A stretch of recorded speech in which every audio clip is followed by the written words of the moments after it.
Praise lord. ప్రభువైన యేసుక్రీస్తు నామములో అందరికీ వందనములు. ఈ దినము దేవుని వాక్యంలో నుంచి యెషయా గ్రంథం 65 అధ్యాయము 2వ వచనం.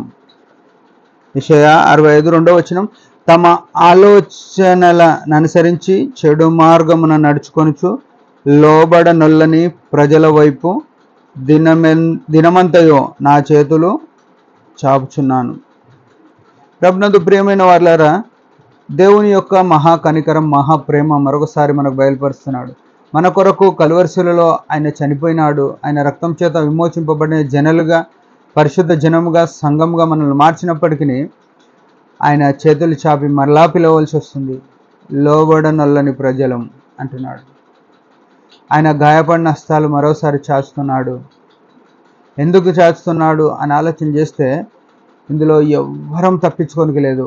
వాక్యం ఎదుట, దేవుని ఎదుట మనం నిలబడవలసిందే. తీర్పులో ఎంతో స్పష్టంగా ఏమంటున్నాడు?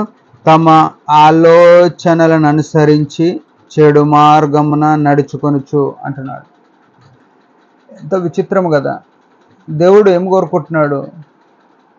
మనము పరిశుద్ధంగా, పవిత్రంగా, ఆయన ఎదుట నిర్దోషులంగా, నిష్కలంకులుగా ఉండాలని కోరుతున్నాడు. అంటే విచిత్రం ఏంటంటే, మనం బయటికి బాగా ఉంటాం.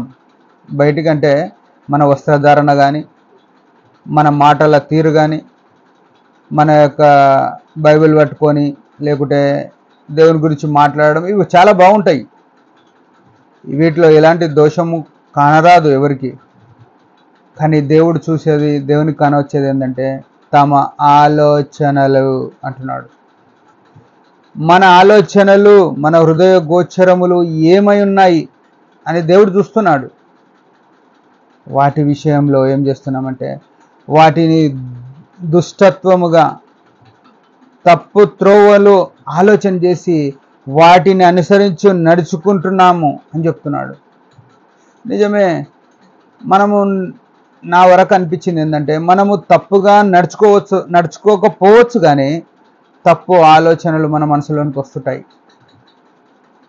లోకంలో సంచరిస్తున్నప్పుడు, అనేక పరిస్థితులు, అనేక మందిలో వెళ్తున్నప్పుడు తప్పుడు ఆలోచనలు, దుష్టమైన ఆలోచనలు మన హృదయంలో, మన తలంపుల్లోనికి వస్తున్నాయి. వాటి నుంచి విడిపించాలని ప్రభు కోరుతున్నాడు. ఈ మాటలు ఎందుకు చెప్తున్నాడు అంటారు? మనకు ఒకనాడు తీర్పు ఉంది. ఒకనాడు ప్రభు ఎదుట నిలబడే అవకాశం ఉంది. ఆ పరిస్థితి మనకు ఎదురవుతుంది. ఆ దినం కొరకు నేను సరిగా ఉండాలని ఆయన లోబడనొల్లని ప్రజలం మనం అయితే మనకు చేతులు చాపుతున్నాడు. ఆయన గాయపడిన హస్తాలు చాపుతున్నాడు. చేతులు ఎందుకు చాపుతున్నాడు అంటే రిమైండ్ చేస్తున్నాడు తన త్యాగమును. ఆ గాయపడిన చేతులలో ఉన్న చీలల గుర్తులు చూసైనా నువ్వు మారాలని చేతులు చాపుతున్నాడు. నీవు అన్నప్పుడు నువ్వు కాదు, నేను కూడా ఉన్నా అని గుర్తుపెట్టుకోండి దయచేసి. ఆ గాయపడిన చేతులలో ఉన్న గాయాలను చూసి, ఆ రక్తసిక్తమై ఉన్న చేతుల గుర్తులను చూసి నేను మార్పు చెందాలని, తిరిగి రావాలని, మన ఆలోచనలు లోక సంబంధమైన నుంచి, భూ సంబంధమైన నుంచి విడిపించబడాలని దేవుడి కోరికతో ఆ గాయపడిన హస్తాలు చాపి ఉంచినాడు. ప్రభునందు ప్రియమైన వాళ్ళారా, ఈ ఉదయకాలం దేవుడు కోరుకునే స్థాయిలో పరిశుద్ధమైన హృదయం కలిగి, శుద్ధమైన చేతులతో మనం ఉండాలని దేవుడు కోరుతున్నాం. ఉండడానికి మనం సిద్ధంగా ఉన్నామా? వాటిని విడిచిపెట్టుకోవడానికి, దుష్టమైన ఆలోచనలు, దుష్టమైన యోచనల నుంచి విడిపించబడడానికి మార్గం ఏముంది?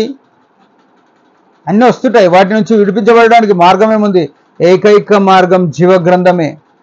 అనునిత్యము బైబిల్ చదవడం, అనునిత్యం బైబిల్ యొక్క సారాంశమును అనుసరించి నడవడమే.